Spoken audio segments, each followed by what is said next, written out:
Hey, what is up guys? Welcome back to another video.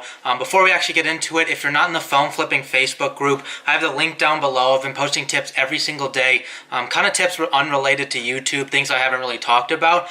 So it's an extra way for you guys to learn as fast as you can the phone flipping industry and ways that you guys can avoid getting scammed. So, but with that said, in today's video, I'm actually going to be talking about phones that I prefer to buy and phones I really don't mess with. I think this is an important video because for you guys, obviously you can buy the phones that I don't buy, but I don't buy them for a reason. I'm going to be getting into those reasons in this video. So with that said, let's get into it.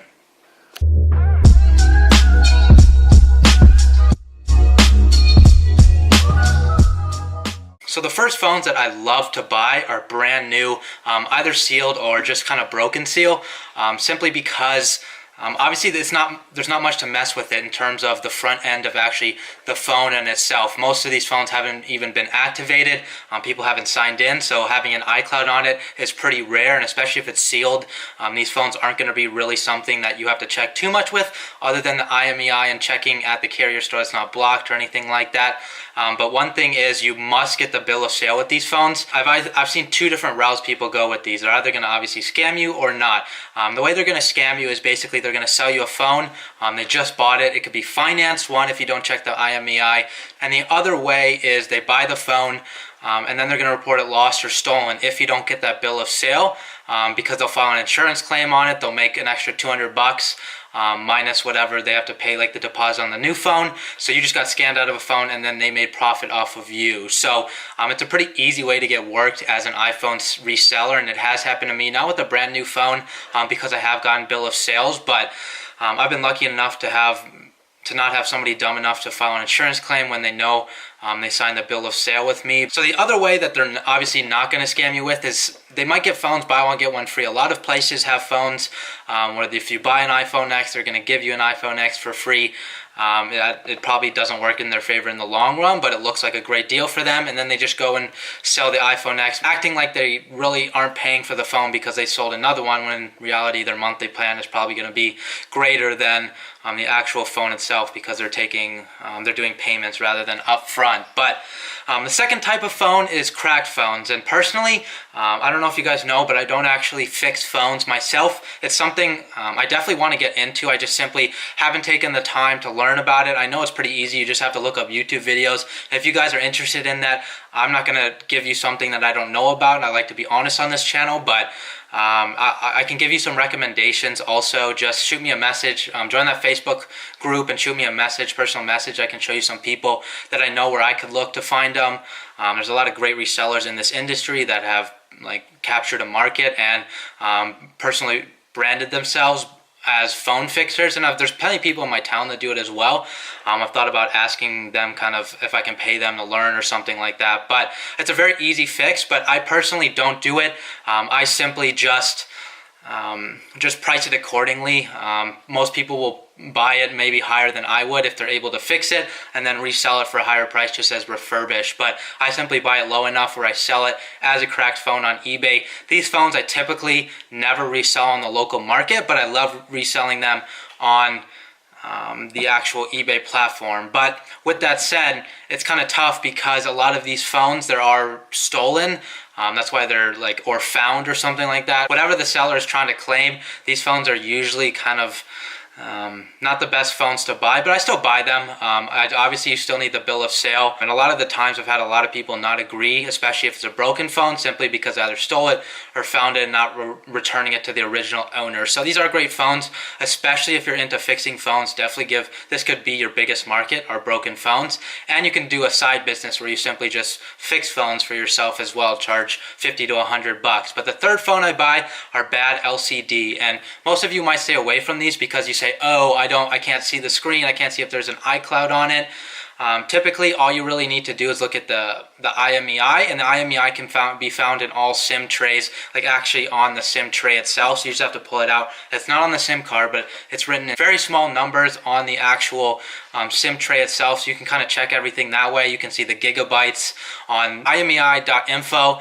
And then you can check it on like Swappa and IMEI Pro for the actual seeing if Find My iPhone is on. Those I will resell on eBay as well. Not many people are trying to buy those unless they're a reseller, which there's very few in my town. So I don't really mess with selling those on the market. I won't even list it usually on the local apps. I'll just go straight to eBay, making sure that I have the bill of sale. So and another thing with those phones they get pretty sketchy because a lot of people don't really have any bad LCD phones to sell. Most people won't go out and be like, oh, it's a bad LCD. Like most people that advertise that don't typically own the phone, so they're probably selling a stolen phone. So just be wary with that. But the few that you will probably get a great deal on because they realize that there is no value, and you just have to leverage that, bringing that price down as much as possible because that you're just basically selling for parts, and they know that as well. So the fourth type of phone is used phone, and obviously that's going to be your biggest marketplace is used phones, simply because there's millions of phones out there. There's not too many brand new ones. People use them and then they'll sell them. So but with these phones, obviously there's probably the most to check with these phones because let's say they're not cracked or anything like that. You have to make sure that obviously there's no damage to the phone, there's no water damage. You have to check if there's the IMEI, you need to check the gigabyte, you need to check the iCloud, the camera. And with the other phones, we already usually know what's wrong, so there's usually not too many other things wrong with it. Whereas a used phone, there's a lot of different small places you can get scammed. So having that bill of sale is very important with these. And as you can see kind of through this video, I obviously am going to promote using the bill of sale on any sale you make, just to protect yourself legally, because nobody wants to get in a sticky situation with the law simply because you're trying to make some extra money selling the phone when you're just the middleman, and obviously you're not trying to do anything wrong. You just got stuck with the phone that somebody else was trying to scam you with. But with the used phones, these are the biggest phones that I will resell on the local market. This is what I preach in all my videos. I will list it for a week. If it doesn't sell, after a week and a half, 2 weeks, I'll put it on the eBay platform. And one thing nice about that, and why I kind of promote that for you guys, is yeah, there's ways you can get scammed, and let's say you don't end up getting a bill of sale because you forget or something, which you shouldn't. But if the IMEI is not bad, in 2 weeks it's probably not going to go bad, so it's pretty safe to sell on eBay, and you're probably not going to get any returns, so you're safe on that. And that's why I preach selling it on that local marketplace first. Just kind of test it out. But usually if you have the bill of sale, it shouldn't be a worry at all for you or the person you're selling the phone with, because if you have the phone or they have the phone and it turns bad IMEI, we can both go back to that original seller and kind of take action that way legally. So now kind of getting into phones that I don't buy, and probably more what you're interested in terms of this video, is the first one is I don't buy bad IMEI phones, and that's simply because of the legal side. So with these phones, you're obviously not going to get a bill of sale because nobody wants their name to a bad IMEI phone.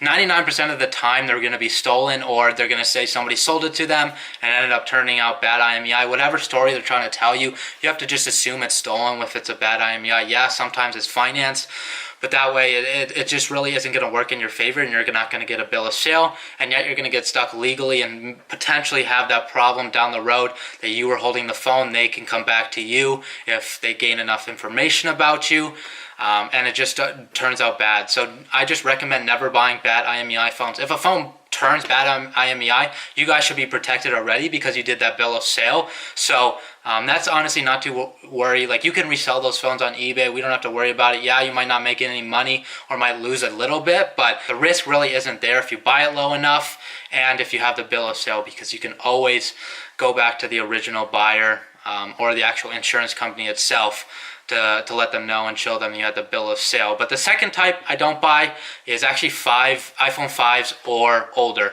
That's simply because the market isn't there anymore. At one point, obviously, that was the new iPhone 10, but now there's like 5 phones after it, so I can't really make money off of that, either in the local marketplace or eBay. For eBay, I can sell them for like 50 to 60 bucks, maybe towards the 80 buck range, but most people aren't looking for 10 bucks for a phone. They obviously think you're trying to scam them, when in reality there really isn't a big margin there, and it's not a big enough margin for my time, and I value that. So I just don't bother with iPhone 5s. SEs I will buy.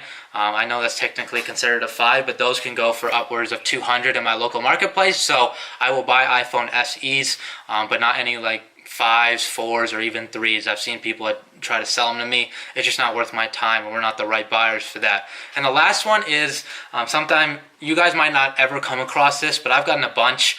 Are phones that are jailbroken. You might think, oh, that's pretty cool. I might be able to sell higher because there's all these cool new features on it. But in reality, I just had trouble valuing that on eBay. I tried at one point to message a couple of people that tried to sell me jailbroken phones. I've had about 3 or 4 people bring it up to me, and I simply just can't find a value for them on eBay. You might be able to resell them on the local marketplace, but obviously you'd have to advertise as jailbroken, and that just kind of sounds like a term that you're trying to scam somebody with. When in reality, there might just be opening up different paths for the phone, but obviously that's not promoted by Apple. And we kind of want to act like the Apple middleman. So if something Apple wouldn't do, we don't want to do ourselves. We don't want to promote that, and obviously the phone's probably not going to be good in the sense that it's probably not going to get serviced down the road. Something's probably going to go wrong with the phone if it is a jailbroken phone. So this is just my personal opinion. It's just kind of how I value my time. I don't buy those 3 types of phones simply because I don't find value for them and they're just not worth my time. And again, I don't want to get into the legal side of this. I'm just a 22-year-old kid. I'm not trying to get into court because of a dumb little phone. I'm just trying to make a little extra money, and I'm sure that's what you guys are trying to do this for. I'm sure most of you are full-time, so just to kind of stay safe with it. If you buy those 4 phones that I recommended and don't buy those 3 that I don't recommend, I think you're going to have a pretty healthy business model. You're not going to have too much trouble, especially if you're getting bill of sales on every single phone. I can almost guarantee there's going to go nothing wrong. Yeah, something might go wrong, but you have things to back it up, and that thing is the bill of sale. So if you guys enjoyed the video, don't forget to give it a thumbs up. Subscribe to join the family. If you're not in the phone flipping Facebook group, the link's down below, as well as the Instagram, which is basically just 1-minute videos of these YouTube videos, just kind of the most important parts that I broke it up into. So with that said, I'll see you tomorrow in the next video.